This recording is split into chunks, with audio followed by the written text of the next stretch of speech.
விமர்சனத்திலேயே அல்லது அப்ரோச்சிலேயே ஒரு மறைமுகமான சில விமர்சனம் அப்படி பிரவீன் காந்தி சொல்ற மாதிரி எதிரிகள் தான், ஆனா அதை விமர்சிக்கிறதுல கொஞ்சம் மென்மை போக்கு கையாளுறது அப்படிங்கிற இடத்துல அதிமுக வச்சிருக்கிறது அப்படின்னு பார்க்க வேண்டியிருக்கா?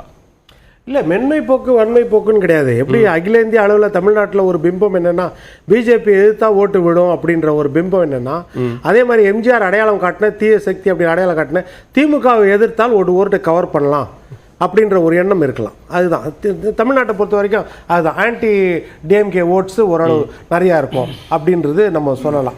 அதை கவர் பண்ணுறதுக்காக இந்த கட்சி அந்த கட்சின்னு கிடையாது, ஆன்டி டிஎம்கே ஓட்ஸை கவர் பண்ணுன்ற அந்த ஒரு உளவியல் ரீதியான அப்ரோச்லேயும் இருக்கலாம். மற்றபடி இப்போது நம்ம சுகுணா அவர்கள் சொல்கிற மாதிரி எதில் வந்து கூட்டணி சேராது அப்படின்றது சொல்கிறாரா, சேரக்கூடாதுன்றதுக்காக சொல்கிறாரான்னு கிடையாது. ஏனென்றால் முரண்பாடுகளின் மொத்த உருவம் தான் கூட்டணியே. கடந்த காலத்தில் பார்த்தோம், கூடா நட்பு கேடாய் வெளியுன்னாரு. தன் மகள் ஆண்டு கணக்கில் சிறையில் இருக்கிறாங்கன்னு சொன்னார். ஆனால் அதிமுக இது நம்ம திமுக வந்து காங்கிரஸ் கூட கூட்டணி, மேலே சிபிஐ ரைடு, கீழே 63 தொகுதி கூட்டணி. இதெல்லாம் கடந்த காலத்தில் பார்த்தோம்.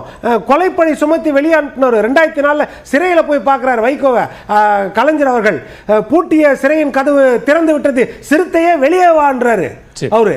அதனால இதெல்லாம் வந்து ஆதரிப்பாங்க. அதெல்லாம் வந்து கூட்டணி பர்முடேஷன் காம்பினேஷன் வந்து கூட்டணி ஸ்ட்ராங்கா உருவாயிருச்சுன்னா ஓட்டு வங்கியை கவர் பண்ணலாம். நீங்க அதிமுகவையும் சேர்த்து கூட சொல்லுங்க. எப்படி எப்படி இல்ல அந்த பட்டியல அதிமுகவையும் சேர்த்து கூட சொல்லுங்க. கூட்டணி அப்படின்னு அதிமுகவிலும் நிறைய அந்த மாதிரி முரண் மோடியா லேடியா அப்படின்ற முழக்கத்தை முன்வைத்த பிறகு அதே அதிமுக பாஜகவோடு கூட்டணி ஏன் பாஜக கூட்டணியை நீங்க மோடியா லேடியான்னு போயிட்டீங்கல்ல.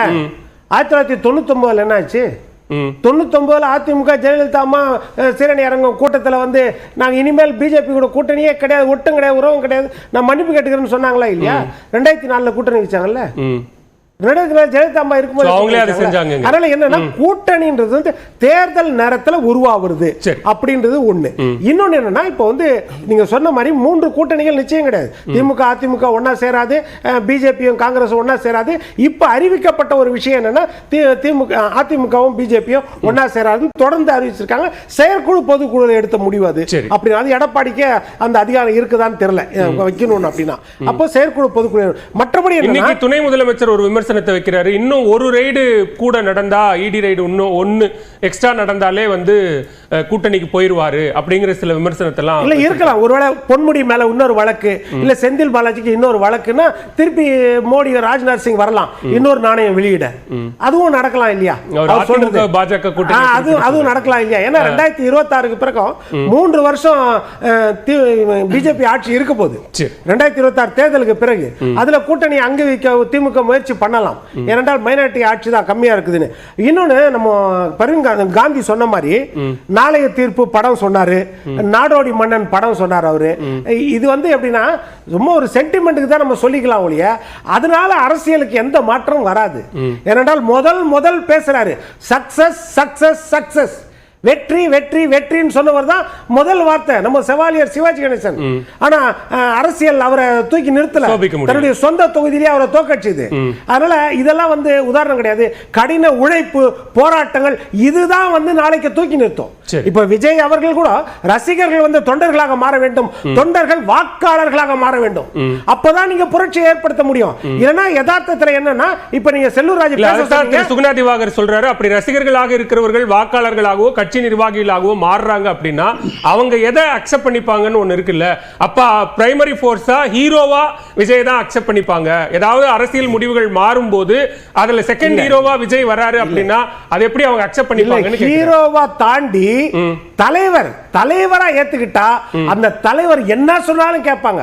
ஒரு தொகுதியில ஜாம்பவானா இருப்பாங்க, அந்த தொகுதி கூட்டணிக்கு கொடுத்துருவாங்க. ஆனா அந்த தொகுதி மாவட்ட செயலாளர் நிக்க முடியாது, ஒரு புது ஆளுக்கு கொடுத்துருப்பாங்க. ஆனா தலைமை சொல்றதை கட்டுப்படிப்பா. அதுதான் தலைமை பண்பு. அந்த தலைவரா அவர் பரிணமிக்கணும். இது வரைக்கும் வந்து நீங்க சொல்ற அந்த மனமாற்றம் ஏற்படுவதற்கு குறைந்தது ஒரு 4-5 தேர்தல்கள் கடந்தா அந்த மனமாற்றம் ஏற்படும். ஆனா ஒரு தேர்தலிலேயே அந்த மனமாற்றம் இல்ல. ஒரு தேர்தலிலேயே கமலுக்கு மாறிடுச்சு. ஒரு தேர்தலிலே மாறிட்டாரு. ரெண்டாவது தேர்தல் இப்ப 4-5 தேர்தல் சொன்னாரு. ரெண்டாவது தேர்தலே மாறிடுச்சு. அதுக்கு முந்தின நாள் நீங்க கேட்டீங்கன்னா கூட அது கமலை வந்து இந்த மாதிரி சேர்ந்துருவாரு, தொகுதியே கொடுக்காம வெறும் ராஜ்யசபா எப்பயோ கொடுக்க போறாங்க அதுக்காக சேர்ந்துருவாருன்னு சொன்னா மக்கள் நீதி மையத்தை ஏத்துக்குவாங்களா? தொண்டர் கூட ஏத்துக்க மாட்டான், கடைசி தொண்டர் கூட. ஆனா நடந்துச்சா இல்லையா? அதனால இப்ப என்னன்னா, இப்ப செல்லூர் ராஜா அதை தான் சொல்றாரு. இப்ப கமலையும் அவர் குறிப்பிடலாம், ஒருவேளை கமல் கதையும் சொல்லலாம். இப்ப விஜயகாந்த் அவர் சொல்லல, இப்ப விஜயகாந்த் கட்சி ஆரம்பிச்சாரு, அவரும் முதலமைச்சர் ஆகணும்னு தான் ஆசைப்பட்டாங்க. மக்கள் கூட்டணியை அவர் முதலமைச்சர் வேட்பாளராகவே அறிவிச்சாங்க.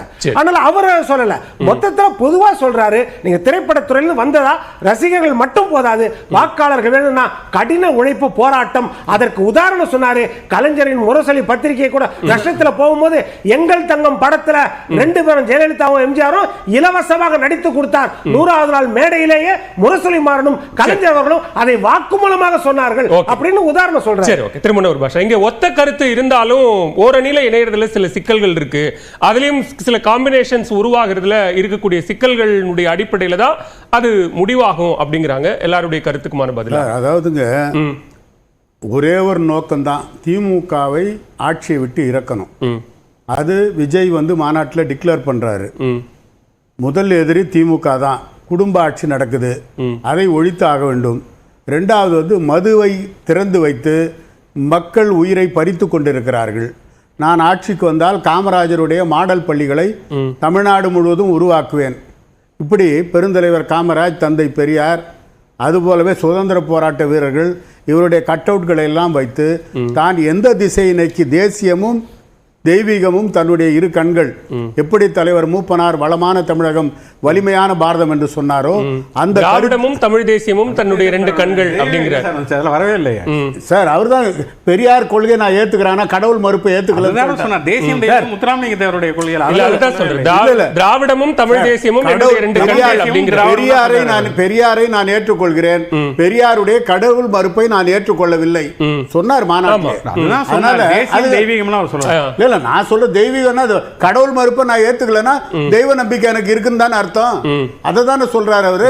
ஒரு முக்கியமான முழக்கம் ஏற்கனவே ஒரு தலைவர் சொல்லி இருக்காரு. அது கரெக்டுங்க. அவருடைய படத்தையே வச்சிட்டார்ல.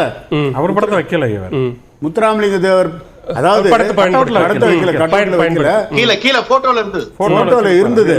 அதனால எல்லாருடைய படமும் இருந்தது. அதனால அவரை பொறுத்த வரைக்கும் அவர் நோக்கம் திமுகவை ஆட்சி விட்டு இறக்கணும். இப்போ அதே மாதிரி இருக்கின்ற எல்லா கட்சிகளும் பாஜகவை பொறுத்தவரை கொள்கை முரண்பாடுலாம் சொல்றீங்க.